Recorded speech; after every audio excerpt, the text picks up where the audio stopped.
Kuti kwakanga pina Harare West Choir. Asilive. Mukati mezuva ranhasi. Usapurwe nenyasha. Dzakanga dzirungarwa vanoti usapurwe nenyasha. Tora mukana uno kuti nyasha musapure nepadi. Mukati mezuva ranhasi wasaidzirwa mudziwa. Kuti uende kunotivina usasare. Usasare. Enda unotivina mukati mezuva ranhasi. Parinongonzi bhondo iwe wototi ndapo ndiwe kutanga. Usamirire kukaisirwa, usamirire anokudhonza asitiwa wega. Handi timu yakabai. yakatobayiwa nechekare haisi kutombomira.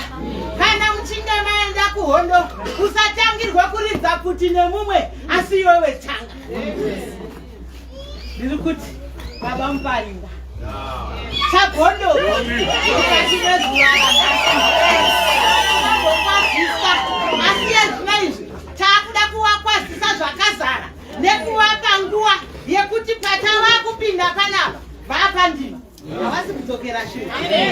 Baba Muparinga namaiti vakwazise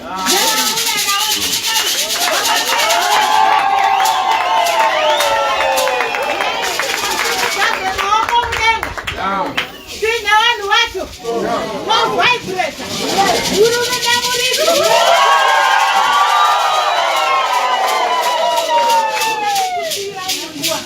mukuzara kwayo vakatumwa nazvo naJehovha kuti muende kuhurwa yekufezi ikoko kune mhukuta tsvuku hamubviri kuno pasina mazviita kupenyika.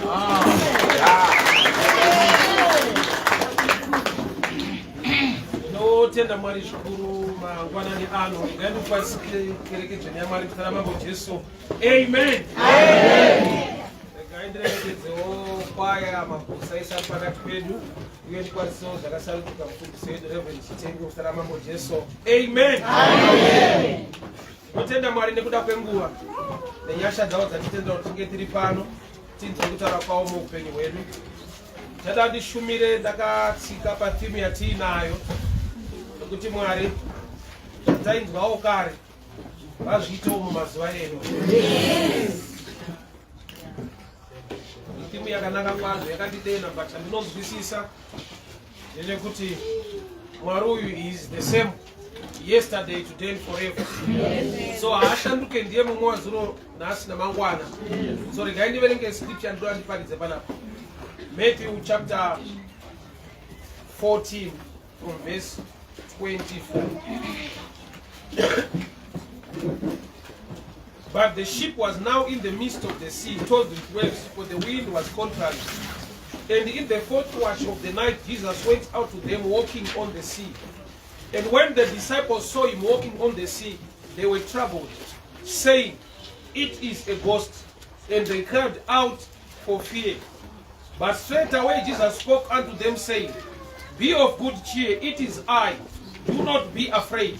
And Peter answered him and said, "Lord, if it is you, bid me to come unto thee on the water." And he said, "Come." When Peter was come down out of the ship and walked on the water to go to Jesus, but when he saw the boisterous wind, he was afraid, and he began to sink. He cried, saying, "Lord, save me." And immediately Jesus stretched forth his hand, caught him, and said unto him, "Art thou be of little faith?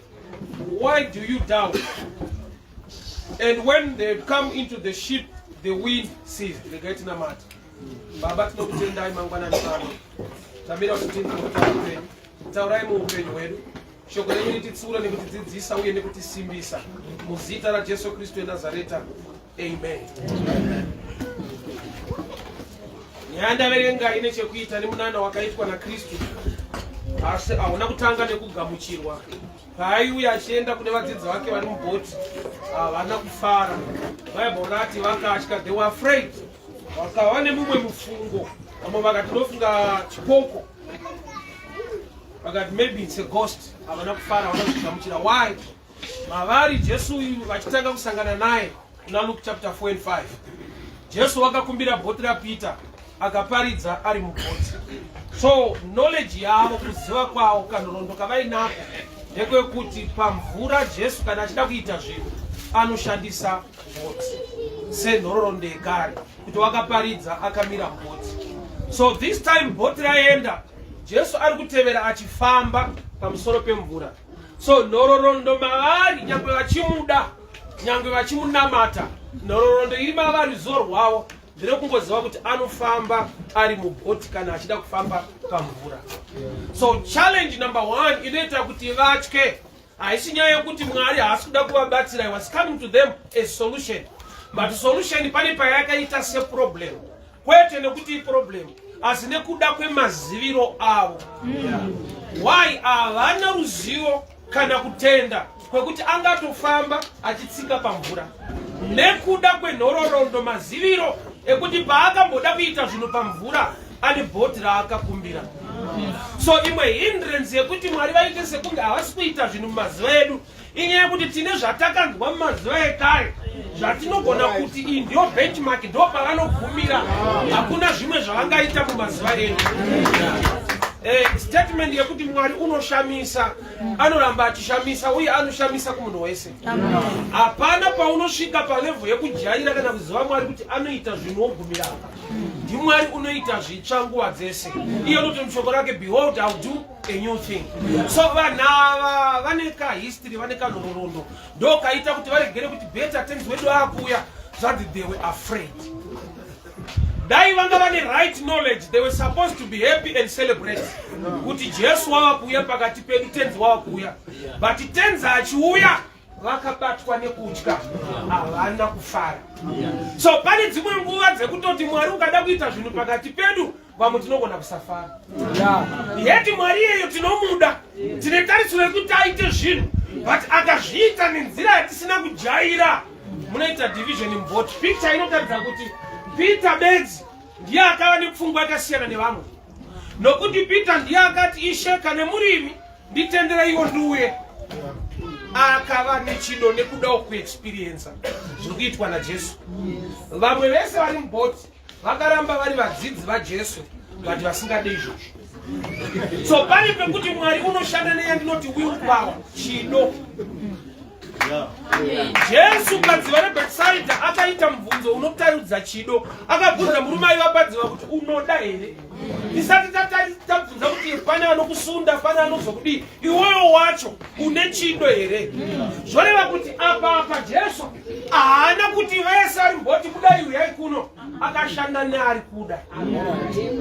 Haana kuti aiwa Peter ndingati sendasarudza kuti ndiwe chete chafamba pamvura, mese muri vadzidzi vangu, saka mese usukai mubhoti muuye.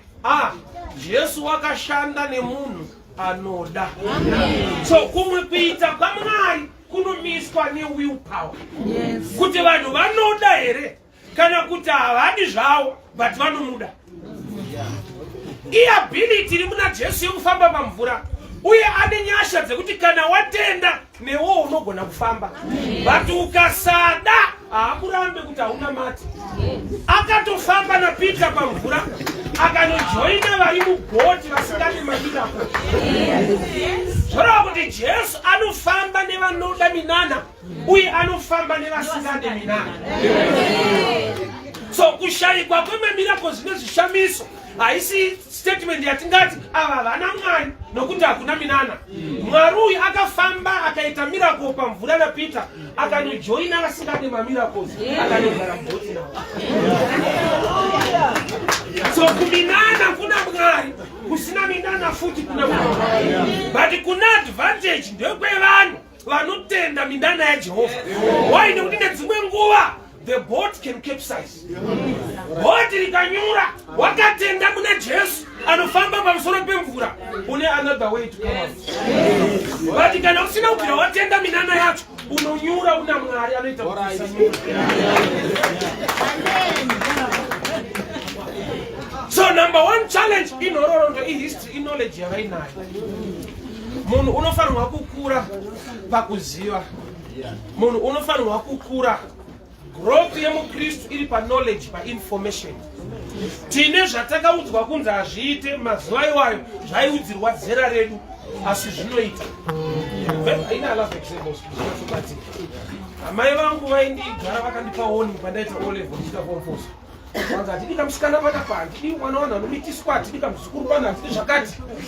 Vachida ndiconcentrate nechikoro. Kuchikoro kwabviwa ndaakushanda, ndo vakauya kwandiri vakademba, vakati ndofa here ndisina muzukuru. Vati ndovaita gade apa vakuti mwanangu ndofa here. Zvoreva kuti chavaitsura mumazuva ekuchikoro inguva, not the message. The same person ndiyo vanotarisira kuti achava pamurora, but pane nguva yavasingatarisire murora wacho auya. So kune information inoshanda maringe zera remunhu. So munhu akaramba kukura mukunamata anoramba ari painformation iri less.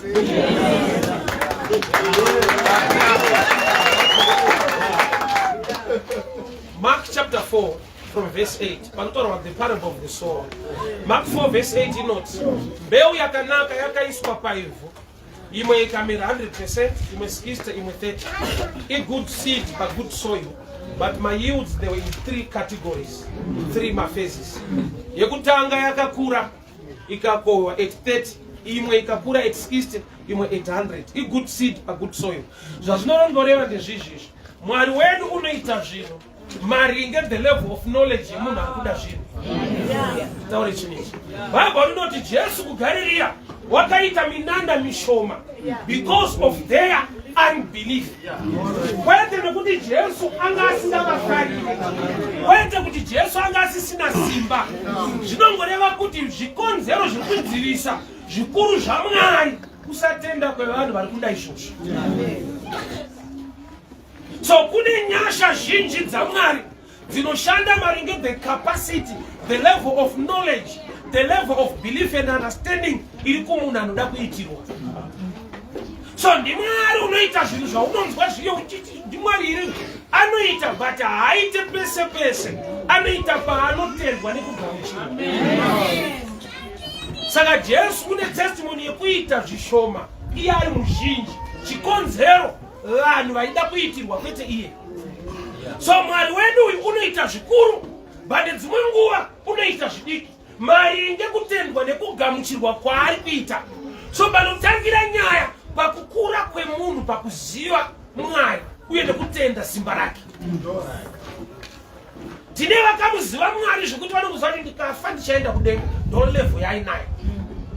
Zvimwe zvese zvaupenyu zvanongoti makasa ameno iko, but andinoziva ndikafa ndinoenda kushiwa kudenga. Ruzivo rwauinarwo but rushoma.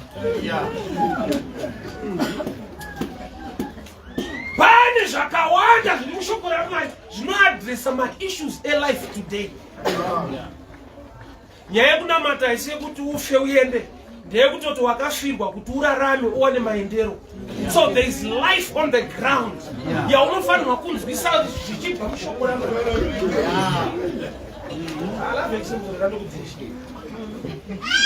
Mubhaibheri kune vanhu vakauya kuna Jesu vaimubvunza kuti mukadzi uyu akafirwa nevarume vanokwana kuita 7, kwaiva netsika yenhaka kwaIsraeri. So kana tava kudenga anonoroorwa naye. Jesu ndokubva apa ansa yekuti hakuroorwe munhu. Zvova zvatomureva kuti panyika pano ukasaroora kana kuroorwa zvavhara.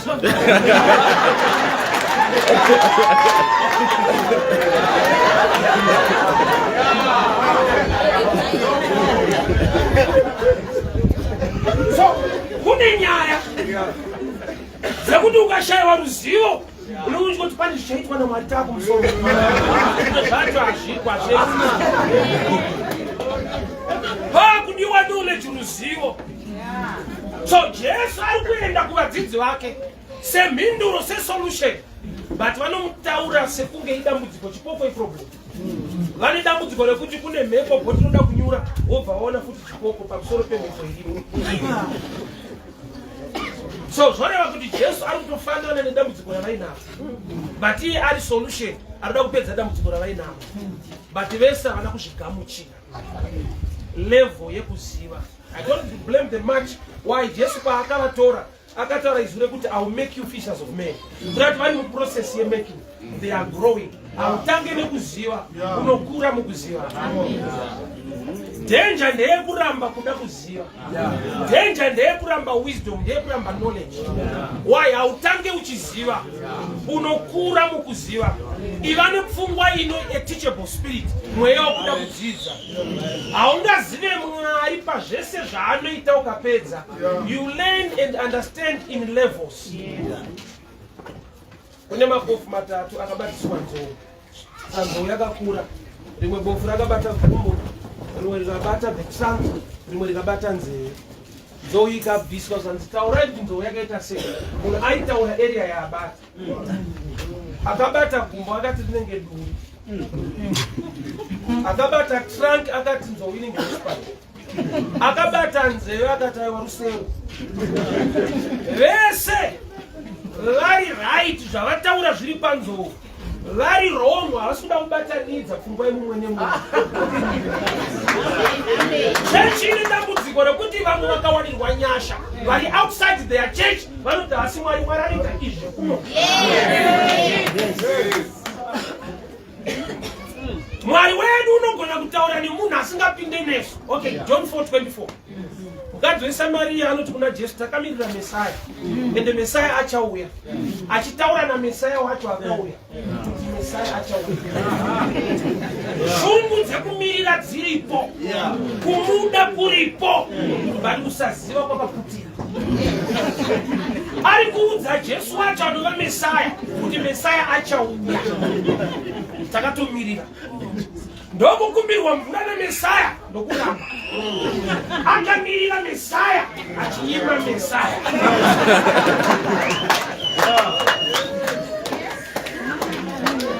Zvoreva kuti shungu is not enough usina knowledge. Kungonzwa kuda chete usina ruzivo kunoita kuti neimwe nguva upesane naMwari iwe uchida Mwari. Kurovererwa kwaJesu kwakaitwa nevanhu vaida Mwari vasingazive Mwari. Nokuti when God became man, men started to fight God. Takaroverera Jesu pamuchinji kwavanhu. Mwari vaone kuti nyika yashata, rega ndipe muponesi. Nyika yashata iyoyo ndokubva yaroverera futi muponesi wacho. Vachida Mwari vasingazive Mwari vanorwa naMwari wacho. So zvakaitwa naMwari mazuva ekare achiri kuzviita mazuva edu, but zvichida tiri kurarama munguva yekuti tine vanhu vakaita abuse maoffices. I'll explain. I'll give examples. Unazara kuti mupurisa akakubira ukanoripota nyaya ikatoverify kuti wakapirwa nemupurisa kana akadzingwa basa chisingaitwe negovernment havavhare department repolice. Atini saka mapurisa hazi right, saka nyika isina mapurisa. Mapurisa imbava vanodhila nemupurisa aba obviswa musystem, but police ichiri effective for the nation. So danger yatinayo semachechi, chero ashandiswa naMwari paminana akazoabusa office iyoyo yanisaka minana hakuna. Pakaita profita abira vanhu chiprofita hakuna. Because maprofita imbava urati taakuramba zvipo zvamweya nekuda kwevanhu vakazviabusa kwete nekuti hazviko.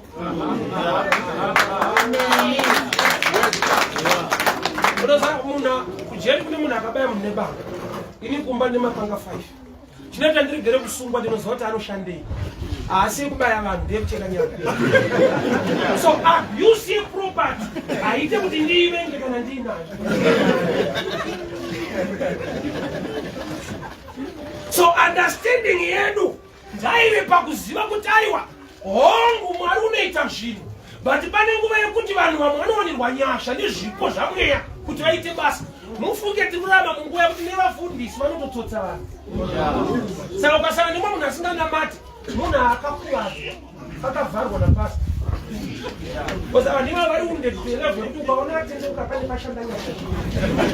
Munhu akabirwa mari namufundisi, munhu akavharwa naprofeti, munhu akanyudzwa nechechi, anonetsa kupandidzira kuti uya kuna Mwari. Why? Because mind yake yakakuvara kuti hazvishande, hazviite ipafaiti. Yet ari kutadza kunyatsobhalansisa kuti wakabirwa nemufundisi, asi ufundisi huri kwende Mwari ati kushanda nevanhu. So there are times yekuti tinoita overrule jaja kuti Mwari anoita minana, but mazuva edu aiwakana because ona iningi vaita zveminana vakazodai avadai. Abuse iriko pamaspiritual gifts, but the truth of the matter Mwari vatiri kuita chishamiso. Sometimes tinogona kurwa nesis the style or the way of the strategy iri kushandiswa nehamwe pakooperate in the spiritual gifts. Wamwana namatira vanhu vachida vachirohwa vachipindi kuti vachidota.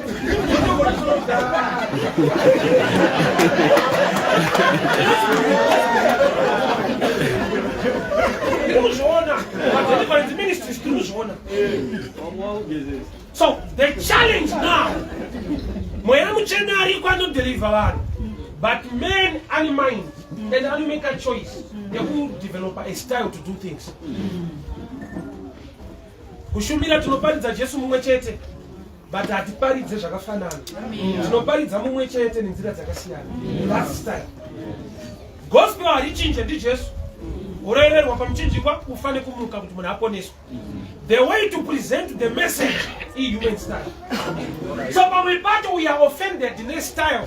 Toita overrule zvinoitwa naMwari. Maitirwa zvaitwa nemunhu atafarire. And amwacho anoabhusa vanhu. But kuti tichigona kubalansisa kuti aiwa mweya mutsvene unoita zvinhu unodhilivha vanhu. But kuti munhu azonzwa tikugezese kuchechi haiti. So chakaipa apa kugezeswa kwemunhu muchechi. But kudhilivhwa kwevanhu kuriko mweya mutsvene unozviita. Sade kuda kwokuti kuna azviita nenzira isina kunaka. Tinopedzisira tavenga mweya mutsvene anozviita. Tichitadza kuvenga munhu azviita aine pfungwa dzisiridzo, but aine mweya waMwari. Sometimes a wrong formula in my results. Moses pameri pawakanzi naMwari taura nedombo vanhu vanwe mvura. Kumashure uku akarova dombo mvura ikabuda.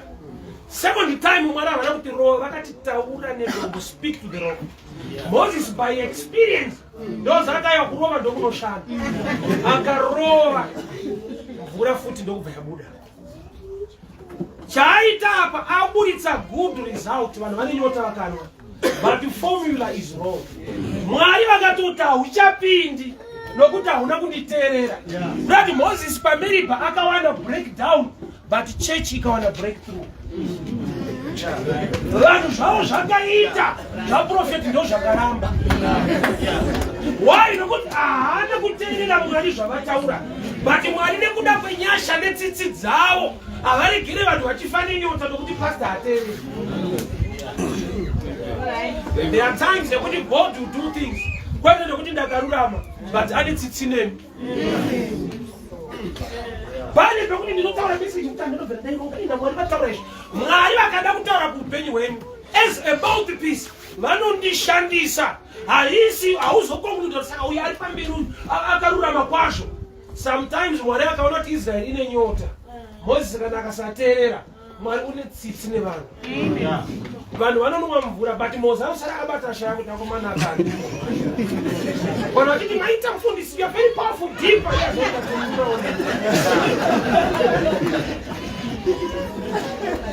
So Jesu uri kuenda mubhodhiri nevadzidzi. But vadzidzi vake vari in two classes. Vakamumirira, vanotya, nemumwanzwa kuti aiwa, I need to experience this. But without the statement ya Peter, isheka na murimi. Inotaridza kuti ari kadhauti futi. Haana kuti aiwa ishe ndimire gaino zvanzi kana murimi. Kuna ndiri kutokuvheta handina shuwa neni. Ndimire kana murimi handina shuwa kuti ndimi zvangu. But ona nyasha dzaMwari munhu ane kadhauti ikapo akangotenderwa kuexperience miracle yacho. Zvanzi ukatobuda mubhoti. Ndofunga vamwe vake vakati akomana ndomanyemwa. Uda kutsika pamvura mugungwa tikutya timboti iye adatotsika panze. Peter ndokubva abuda mubhotiri nevamwe vake. Handina kunzwa kuti vakamomberera maoko vakafara. There are times yekuti ukada kuexperience zvinhu zvaMwari unoita sokunge ndori kurasika. Pane nguva yekuti kana uri right unotanga uri wrong. Nekuda kwokuti marong akawanda. And achiwirirana ari marong. Paholiday takaita vane vanzvadzi yangu vakauya kumba vachitamba nemwana wangu mufana. So mufana uyu kana achindiona ndiri baba wake but holiday yese payakapera vane vanzvadzi yangu vachinditi sekuru. Uyu mufana wangu akapedzisira vanhu 12 kuti munhu ndisekuru. Ndofunga ndiri wrong. Ngakuti ndinoteka kuti munhu nditi sekuru. Marongo akawanda unoita sekunge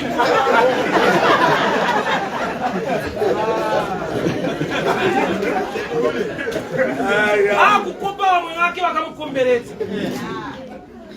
So there are times yekuti kuita experience munane nekumwe kuita paMwari None sekunge wokupanduka.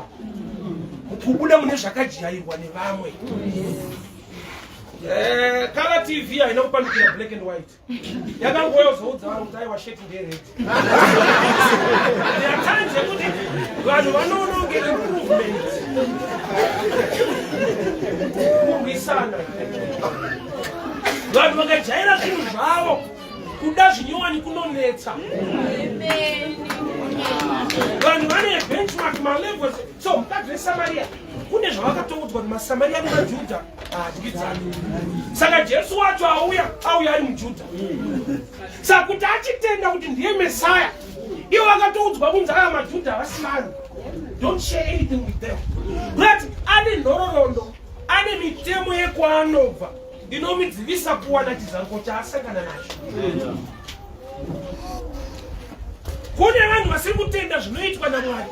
Kwete kuti havana matemwari, vane nhororondo, vane information inovavharisa kuti vaexperience zvinhu izvozvo. Challenge yeyouth nevakuru yakamira pakudai. Vakuru vanenge vachiti chechi takabva nayo kure, vadiki vachiti toda kuenda nayo kure. Saka pane vakabva nayo kure, mindset iripo ndeyekupota vachingocheka vakabviwa sevhumilari pamoto. Aidai atidaro taidai.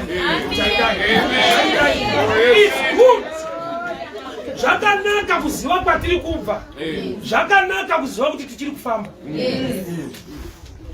Nguva dzinochinja.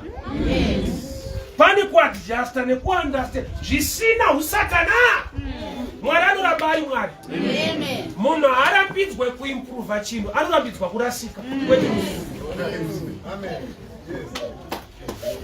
Pane zvatinofanirwa kunzwisisa manje ngedispensation netime yatiri. Kare munozvare kuti television channel yaigona kunge iri 1 munyika, iri owned by the state. Ende vana vachitonzi mukaswera muri paTV munoita musikanzwa nokuti kwaitwa film tomusikanzwa so. This time a church chaiyo can own a television channel. Poparidzwa 24 hours. So statement rekuti TV yakaipa, it depends nenguva yatava. Mazuva ano vanhu vari kutoparidzirwa vachipona paTV. Muri kuona system iri kuitwa i-thinking, i-mind yemunhu yakanoti shoko rinogona kutofamba kuenda mudzimba dzevanhu nemunhu arobva kuchechi akanzwa vhangeri. Haasi Satani, but azviuye nyore zvikagamuchirika nyore. Improvement yese ine resistance kusvika paita vanhu vaamature kuunderstand kuti improvement inoramba ichipa Mwari rumbidzo haina kurasika.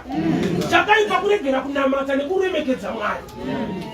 Ndo zvakaipa izvozvo. But ikava nenzira dzekuti takunamata Mwari at another platform, another level, vanhu vachipona vakawanda zvakanaka.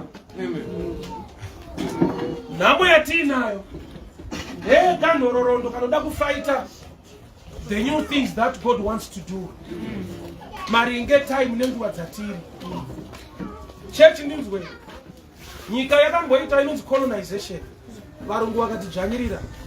Tikawana independence varungu vakaenda. But unoziva kuti independence iri in two phases. Nekuda kwekuti you are oppressed in the mind and oppressed also outside. So you can be free outside. But inside unoziva kuti kana varipo ndoti zvifamba. Kunzoko wakabawana futi abuda obva chichuya yatara chichuya. Urikuona nekuti liberation yako wakaibata in one phase. Mind is very powerful. Enemy is success in Christian life in knowledge. Saka Mwari achiti vanhu vangu vaparara nekushaiwa zivo. Kwete kushaya church kana prophet kana pastor. Knowledge. Why? Knowledge ikashaika. The devil takes advantage. Arwana munhu paanoberekwa ndakabuda musoro. Ingori picture kuti panyika pawo uye usati waita zvese funga. Vanhu vanishanda musoro.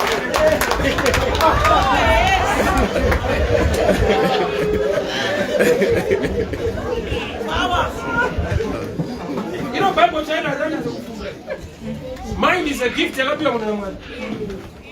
Hakuna verse inoti musafunge. Yandakaverenga yaiti musafunganya. Do not worry. Haina kuti do not think. Verse yacho kaenda ndipo uchiverenga inokubatsira kuti zvinhu. Inenge yakutaura pamusoro pekuti ngawanishira dzirime asi dzinodya.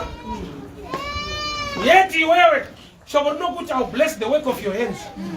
Ukasafunga unokota vesi yeshiri. Utadzirime asidzinodya. Unofa. Chawina charisi demoni hauna thinking.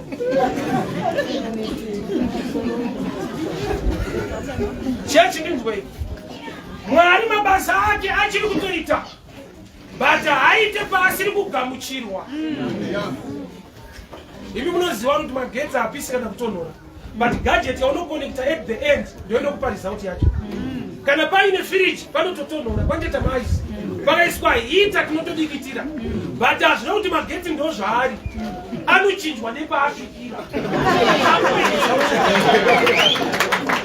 Ndozvakaita simba raMwari. Mwari anoita zvikuru kune vamwe, kwatiri anogonoita zvidiki. Saka tinoda paanotuma minana yaanoita muIjipti yese, ane nguva yekuti ari Mwari ane ngoro dzemoto nemabhiza. Pane paanotuma matatya. Matatya aJehovha chaiwo, matatya chaiwo. Kutopinda pamisheni yedenga matatya achingosvetuka se. Ndiye Mwari wakasika nzouhombe, ndiye akasika mosquito. Anoita zvihombe, anoita zvidiki. Level yekutenda nekumugamuchira inodenda kuita kwake kwakakura. Daniel 11:32. Vanoziva Mwari wavo vachava nesimba, vachaita mabasa makuru. Those who know, besides kuchema, knowledge. Kana tikachema Mwari zviratidze, tikachema Mwari zviratidze, havagoni kuzviratidza through tears. Vanozviratidza through kutenda, kuti unotenda kuti vanoita. Jesu aita akaporesa munhu, anga asingazvinovi dundu kudai. Kuti wazviona ndiri John ndakabva kudenga ndine power. Aiti kutenda kwako, kutenda kwako. Kuda kuti munhu has a role to play kuti asangane nekushamisa kwaMwari. Mwari unoita maringe kutenda kwako. Zvausingatende hamanikidze. 2 Kings chapter 4. Kune mukadzi akafirwa nemurume akasirwa chikwereti. Mukadzi iye kuti apedze dambudziko akaenda kwaishanda murume wake, chikwereti chikapera. Kurati murume aishanda munopedza zvikwereti akasiya mukadzi aine zvikwereti. Kupi murume uyu aiva muprofita pasi paElisha. Mukadzi paakaingwa nemunhu ari kuda mari dzake akaenda futi kuna same Elisha. Kurati murume aifamba nemunhu waMwari ane nyasha dzekupedza dambudziko, but akafaina. Adzimai ndokubvaudza kuti dzara wangu akasingataure mumushereka ndiende futiko. Akadzoka. Munozati Mwari uyu anoitira vanhu zvinhu. But munhu unogona kusvika mukufa asina kuitira chinhu. Mwari anotida zvakafanana. Mumwe ndokubva kuti saka seupenyu hwedu hwakasiyana. I've got an answer. Anotida zvakafanana. Asi hatimude zvakafanana. Pamukuya kuchechi kumanikidzirwa, pamukuya kuchechi gwewe kumaraini, pamukuya kuchechi kutera wadzimai kutera hanga. Zvinosiyana zvinonzwa kuchechi. Indiri mukomana ndaitirawo musikana, kwete Kristu, musikana chaiye. Ichitopindwa chechi. Zvikonzero zvichisiyana siyana hazvo. Pamwe muchimanikidzirwa mudhara wangu ndina aito sando karopa kuchechi, haudye sadza. Ndakaipindira sadza.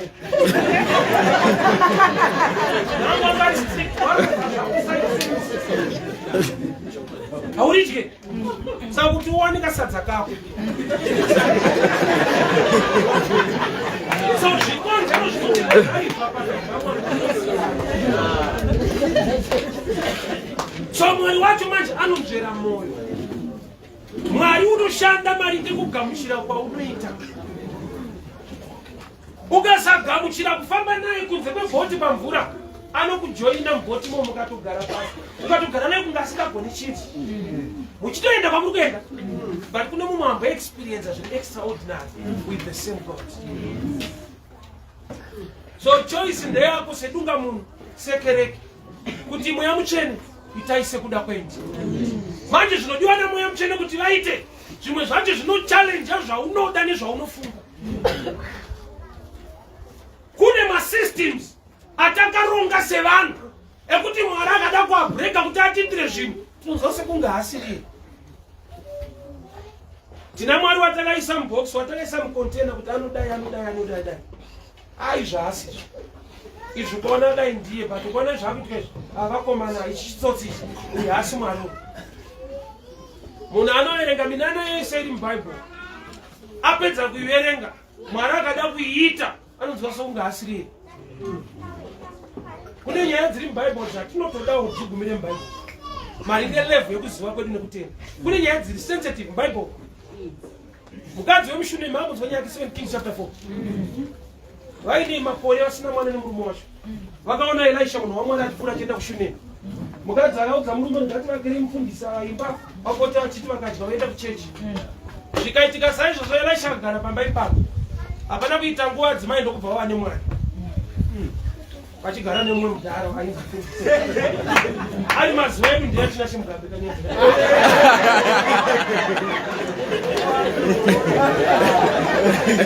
Kana nomumwe mudhara 2 years matone mwana. Vamudetspendi muri mesi basi.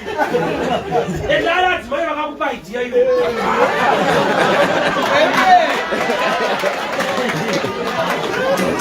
Anoona kuti yakanaka iri mubhaibheri.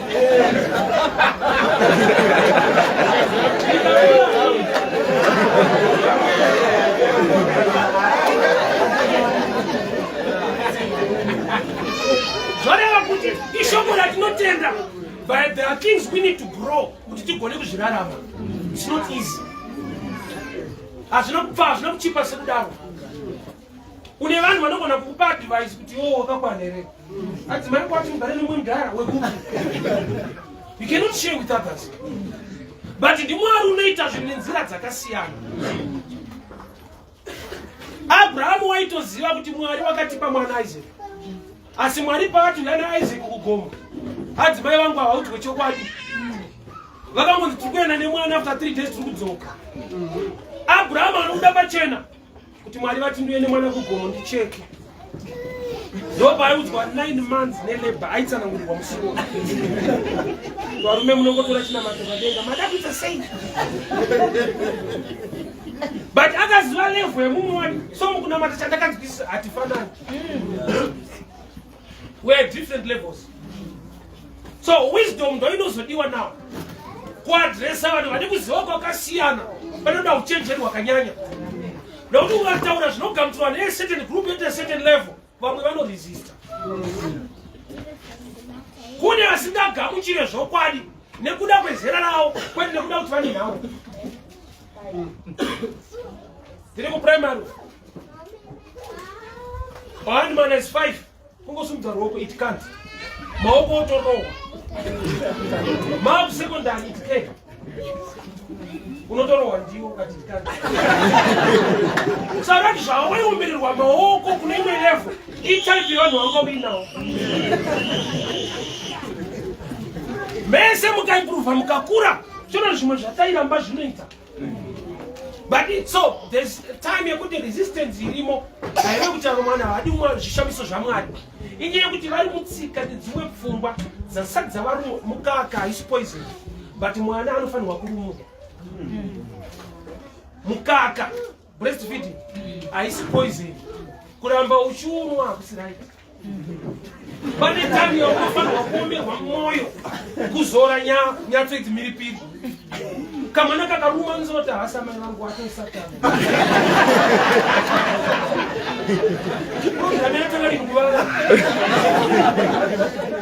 Why? Because zera rine mwana haagone kutaurika naye kuti mwanangu kabeef kari naye. Chaakajaira maliquids. So kugara naye pasi kumutsanangurira so kuti mune gango haanzwi. Sanoda zvinenge zvakaoma so anozoona akura kuti vakandirumura vakagona. But mazuva ekurumurwa yaiva noise. So pese panoda kuitwa zvinhu naMwari noise aishaika.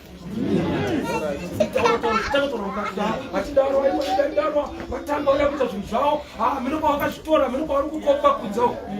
There are things in life zvaunongokopa kune vamwe moment hauintelligent. Kune zvinhu muupenyu zvokuti hazviitwe nekugona nekungwara kwako unotodzidza kubva kune vamwe. Imwe level yewisdom inoda so. Ani munoziva kuti first medal mukurarama, first medal mwana wavanhu vari mubhaibheri Cain akauraya Abel. Vabereki vari Adhamu naEvha. Adhamu akasikwa naMwari naEvha akasikwa naMwari. Vakabereka mhondi yekutanga. Chii chakaita kuti vanhu vaMwari vane umwari vabereke mhondi? Problem iwani. Adhamu paakasikwa haana kusikwa ari mwana kusvika akure kuita mudhara. Evha paakasikwa haana kusikwa ari kamusikana kuzoita mukadzi. Vakasikwa vari madhara. Saka vasina experience yekuziva kuti kana uri mwana zvinofamba sei. Unonzi kutamba muri vana kuita sei. Saka vana pavakaudzana kuti handi kuseri kuti unoita zvatiri kuita vaingoti ndizvo. Why? Because ivo havana experience. Vakasikwa vari madhara. So experience is one of the best teachers in life. So I also encourage the youth, learn to respect elders. There are things you only know from elders, not to experience. Intelligence is enough. Experience in a room in life.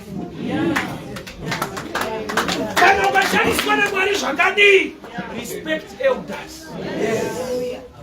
Sambe wakadani wana mwari Sunday school alimo agarara paside pepareka. Ai manya kuna elasi kudanwa. Elasi kudanwa ndiye akaudza Samira ari kudanwa kuti ndiye mwari. Brati mwari wano unogara newo vasaziva kuti ndiwo. Shima wanobvunza munhu asiri kutaurwa naye. Why nokuti aimbotaurwa naye. Your mind must be open. Kugamuchira zvinoda kuitwa naMwari, rega kuva resistance. Ita muponesi zvaunoda. Akatanga kuita zvaunoda zvimwe zvacho hauzvide. Yakananga iso mufunge.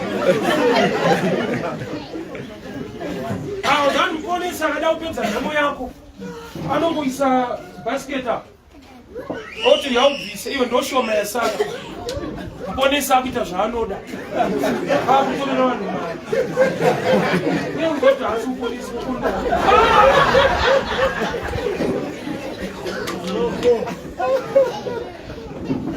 John chapter 9. Murume aiva bofu. Jesu akapfira matepasi akakanya ibva akamisa kumeso.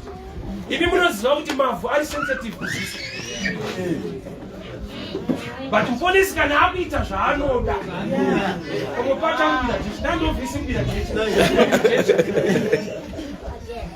Kuisa mavhu aya kumeso. Iprocess yehealing. But the problem, you're in process. Hama dzangu kuti Mwari itai sekuda kwenyu nyangwe mazuva enu zvamaita kare. Zvinhu zvacho zvinodimanda level of faith yati kurei. Zvikaitirwa vadiki vanonosekunga hasi Mwari kana kuti Mwari wacho akutotirwisa.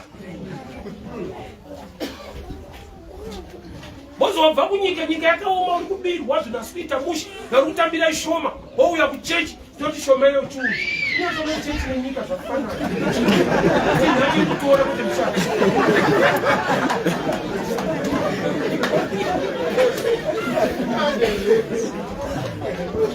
So mind must be open kuziva kuti zvinodiwa namuponesi ndezvipi. Ukunge Mwari zvaanoda kukuitira zvakakunakira. But zvinotozotora kuziva. Oza kune zvinhu zvatinotenda vabereki vedu nhasi. Zvavaitiitira, zvaitibhohwa, zvatakutoona kuti dai vasina kudaro, ndisina kusvika pandakasvika. Ndiri kuchikoro dai vengaticha airova stereka. Oza kana uri dofu unogara uchirova.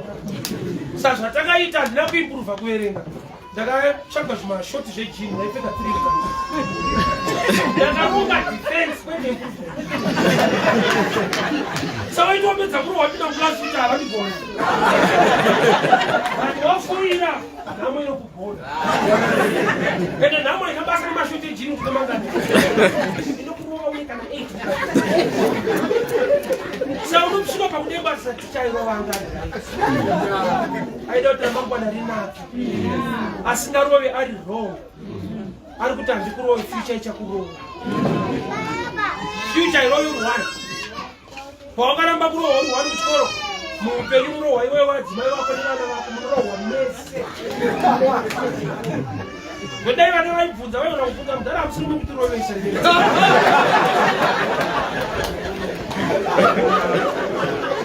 Why? What's going to So Mwari wedu ndi Mwari unoita zvinhu. But unoshanda maringe the willpower and the level of knowledge iri mumunhu. Ani zvaanoda kutiitira. But zvimwe zvacho zvinorwa nenhororondo semukadzi weSamaria. Mesaya ndomuda. But ndoramba ndakamirira nokuti kwedu kune tsika yekuti isu nemaJudha hatidyidzani. Hama dzangu chinonzi the body of Christ vanhu vakatengwa neropa raJesu. Blood makes family. Denomination imwe subject yekuti munhu ave nekwaanopinda but ngaave akapindwa. So zvinoita kupinda chechi usina kupindwa iwe.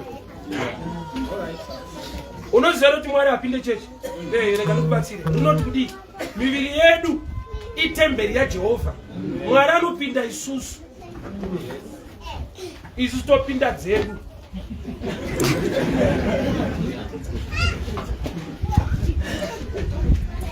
Zvoreva kuti kana munhu akuva neunderstanding yekingdom, ukaona munhu asingapinde yenyu panzapa anonamata akatengwa neropa raKristu ihama. But nokuti inzwa hazvinamboipa kupinda chechi, chakaipa kupindwa nechechi. Chechi ikakupinda ukatoenda kugogwe kusina yenyu unoita kugoro usina namata. Wotochitopupura dhama dzangu ndakarasikirwa 6 months nsina namata hakuna yenyu.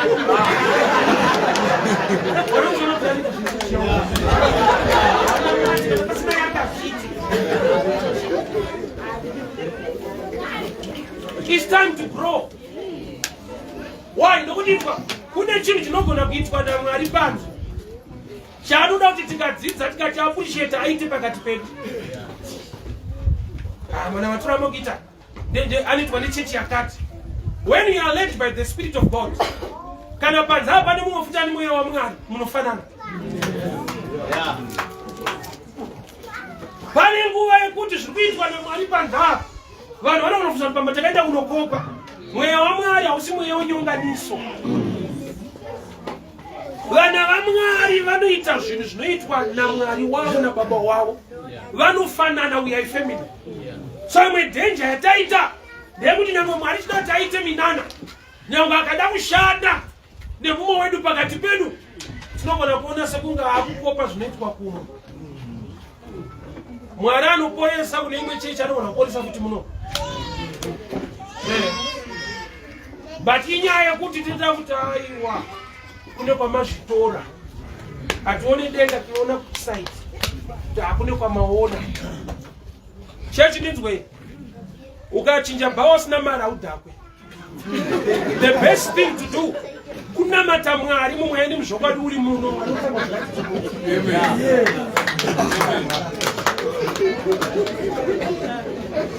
Kuita kwaMwari, Mwari hataimire chechi anotsvaga vanotenda.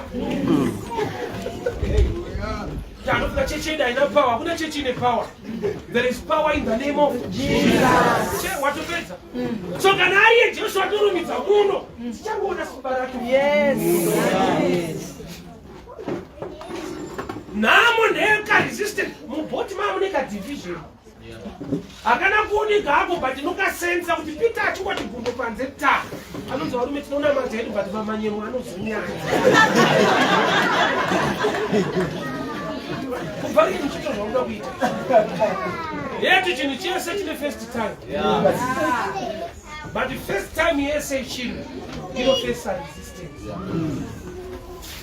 Chinhu chakanaka chingosvika panzvimbo nekugamuchirwa kawanda. Tinotanga chita sekunga achifarirwe unga achidiwe wozoona kuti vanhu chinhu ichi vanochida. Ozatine zvinhu zvatinoda zvatinovanda kunga hatidi. Ndambosvika pabhucha mwamai achida kutenga but vangosvika una bhucha mukwasha ndipiwo mabhonzo ndokubva wapimirwa mabhonzo. Vakuda kuti kudai ndaona vadzoka vakukomplena sanzi haana nyakana kanyama. Ivo shona yavo vati ndiri kuda mabhonzo but vakuchema kanyama mabhonzo. So zvakandiratidza picture kuti nyama inenge ichitodiwa zvayo. Kumabhonzo kutenderera but chekunyanya kutadzira. So pane patinonyepera kunga hatidi zviti tichienda nekubhonzo zvedu. Iwo sanogona munhu achitenga hembe babhero achikomplena kuti pateka bharuka iyo kana yakatombopfekwa unotarisira zvese saka zvakuzoti haina bhatani mweya wekuda nyowani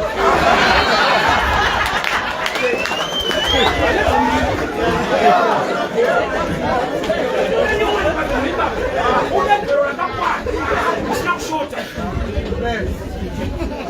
zvona kuti ndo zviri mumunhu munhu anoda zvakanaka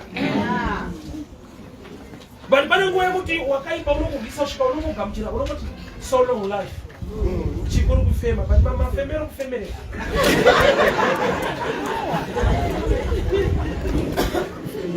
hakuna asikade chakanaka ufungira but pane nguva yekuti wakaipa anokurwisa kusvika wangoti zviripo ndizvozvo life inoda nharo manje life inotoda nharo Mwari kana muchiitira vamwe ndinokunamatai pano ngazviitike life inoda nharo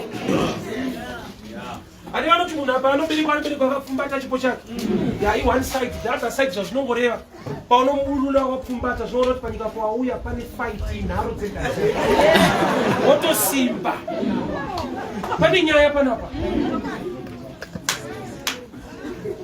so wakawarirwa nyasha kuti waakunamata Mwari ane nhororo nekusafundikana saka woita nharo kuti Mwari kana makazviita mazuva ekare ndiri kukunamataiwo nhasi ndiri pano ngazviitike wakaibasa kunyepera kuti handiri kudhara vangwari bafu vakazodii we are in a dispensation of grace yenyasha zhinji kudarika kare vaitomirira kuti Mwari auye isu mazuva edu tinaanonzi Emmanuel, God with us anotofamba nesu anorarama matiri we are in a better and a good covenant saka wakaipa chaanokufaita i-understanding taanofunga Mwari anoita zvinhu ikoko hamene kwaanoitira yeda hidi isapfungwa yekuti yeda hidi isapfungwa yekuti ini ndinoda aitai pabedside ukaona mumwe achipupura kuti ndikada kupinda ndiri kutangirwa papa necompetition papa sina kureruka vangu vasikati zvindhara achona ngangopinda wapuri waipona ne maproblems madiki wehombachisara inzvimbo yezvikuitwa zvinhu naMwari but yaitodawo nharo nawe uzotaura ukereke kuti ukasaita nharo ameno ako wakaipa statement thimi iri pano anoziva kuti Mwari haashanduke zuro nhasi namangwani but anoda kufaitewo kuti zviregere kuitika muupenyu hwako Mwari ngavaziratidze mazuva edu kunzwa matestimony vamwe tichiombera kwakanaka rimwe bhore taurawo uombererwawo vanhu ngavaonawo Mwari muupenyu hwako kupemberera nekugamuchira vamwe kuri right but ngavasvike nguva yaunoti koinini kana Mwari achiitira vamwe pane chidhoo koinini theme scripture iri kudava nenharo Mwari mumazuva edu kana kune vakakunamatai nyasha dzikaburuka upenyu ukaimprova ini ndiri pano ende uchaona kuti mukutendeka nekururama kwavo vanozviratidza haisi nyaya yechechi inyaya yekutenda kwako uri muchechi boni pabedside vamwe vaipora vamwe vasingapore isaini yekuti panoshanda but kuna vamwe hazvishandi ini kuti pano kwandakafoira kupasa ndaida ndakazodiscover kuti kuda is not enough boni ndaida kupasa asi ndakafoira saka kuda hakupasisi kungoda chaito ndoda kuti mwana wachinja upenyu vangu da kutopinda chechi is not enough pane zvinoda kuitwa chido first stage action ndoinodenda manifestation kungoda chete hazviti ndaida ndikafoira ende handikonoblema maticha kusvika kumba nditi maticha achanga asiri serious why anga ari pasaidi pangu hapanaita maeni right manotsi ataipiwa aipasisa but aisvikira panatsano asiri serious ndaiachinja maeni chaita madhi ini ndikaita madhi pamanotsi emaeni so you can be in the same church, same teacher, same preacher, same grace and anointing but kuita kwako ndo kunoririsa maresults anobatika muupenyu hwako mumwe anotokomborerwa muno Mwari akachita upenyu hwake muno unotofunga kuda muno unoenda kwaunoenda ukazodzoka ukashamba sama ndakabva Mwari achiita zvinhu anoita anoitira vanhu ngakuitirwa ine vaichinokushumira hakuna chechi iri powerful. Kuna Mwari ari powerful anoita zvinhu muchechi mune vanhu vanotenda. Mumazuva edu pakereke yedu Mwari zviratidzira. Mumazuva edu munyika yedu Mwari haatya ikonomi yenyika. Ndeda kukomborera but rates.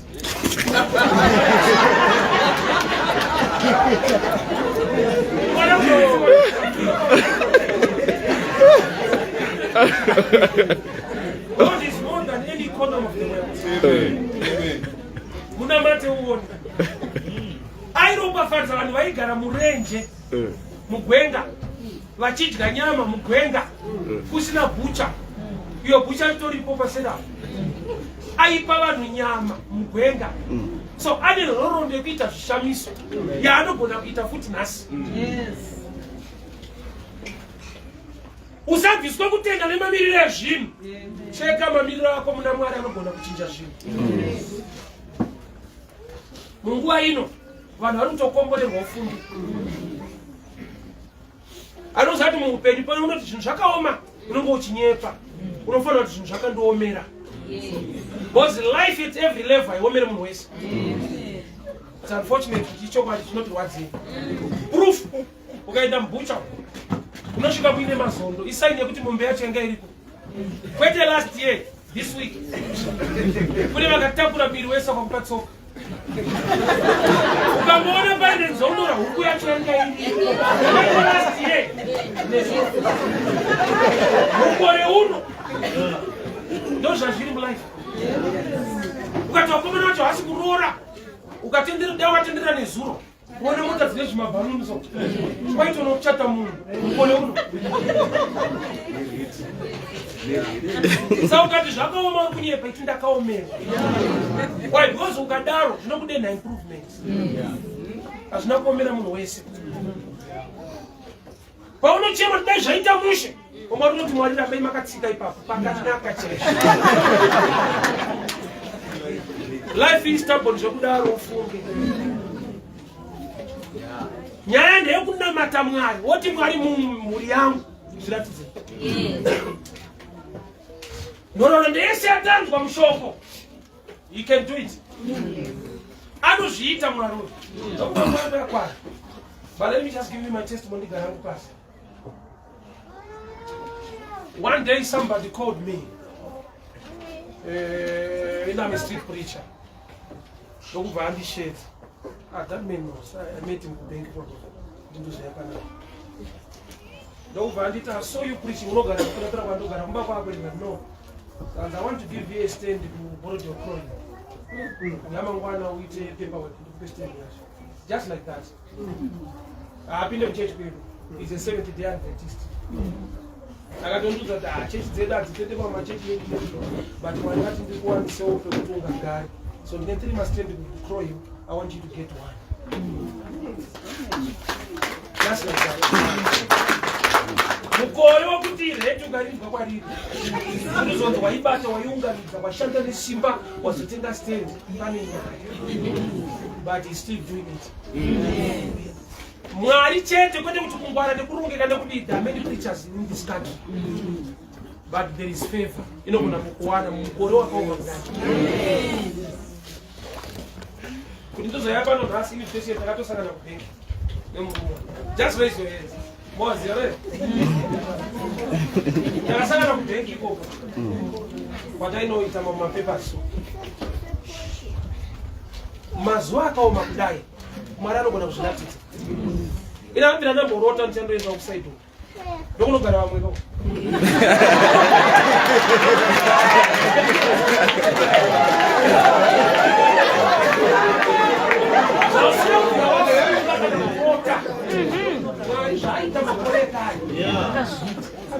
Yes. Ndiye akabvisa vanhu kuIjipita akanova lendi kuKenani. Une lendi Mwari anona kukupa kuti ndazviexperience handizvidhauti. Zvibva pakuita sei? Pakungomutenda kuti anozvikona. Handina kwandakazvitsvaka. Andakatotsvagwawo. Pandakafundira ndakatotyawo Diana Rundfagwe. Wese paakazora maofisi ake ndikati But it was a blessing looking for me. So ndakuzokusimbisa kuti mukore uno usamuve ndizvikuita hazina basa izvo. Mukore uno Mwari uchiri kuita zvishamiso. 2014 ndichipariza pana festa ndaigara mukwadzana mutumba randamaka tandaenda netsoka kuseni na 9 kuti tinobata 1 o'clock lunch hour pana fest. And thought just after my train, baba ndo my train even go was on my train but I found netsoka.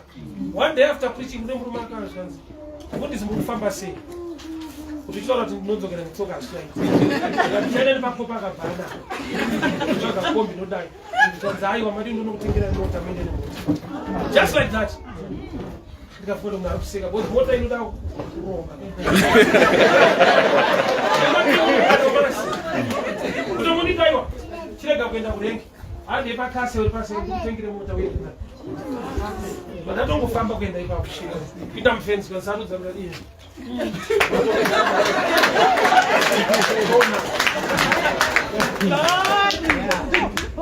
angatobva kukwekwe haandizivi akangomira pana fest for 15 minutes akati washumira zvandibata mwari wati ndisiyewo nemotikari mukore wokuti ukafunga kuti salari yacho ndikazotanga ndikazomuchinja ndozotenga mayesi unokutika musoro oza pane nguva yekuti vanhu vanokuti hauna musoro but uri kubata isinawo musoro mudaro unoninidzerwa panyaya dzevamwe mari yacho haina musoro asanati uite musoro but chandinoziva chisingachinje nyasha dzake dzinogara kuchinga kana akazviita kare mumakore ekare he is the same. Usaona mwoyo ramba uri pamabvi ramba uchimunamata chandinoziva unozviratidza. Mwari vakuitire nyasha. Mwari vakuropafadza.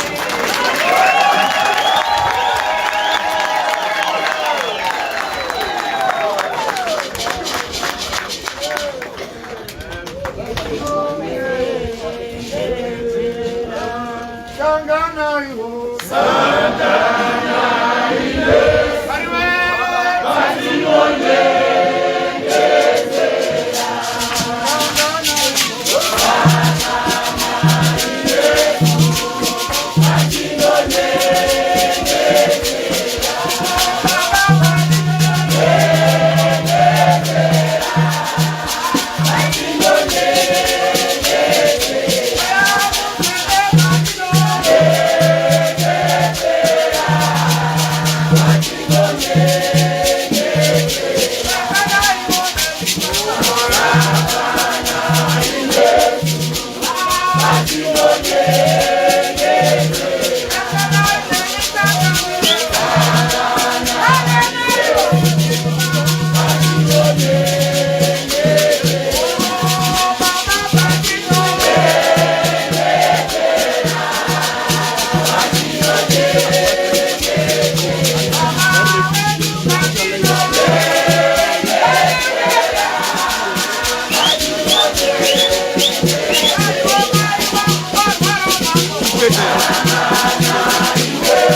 tichiisa zvipo zvedu zvezuva ranhasi kungotenda kuti Mwari mazviita kuti ndiuye konzwa shoko iroro ndiMwari wakutsanya hauna kuuya nekungwara kwako kana kusuwa kwako.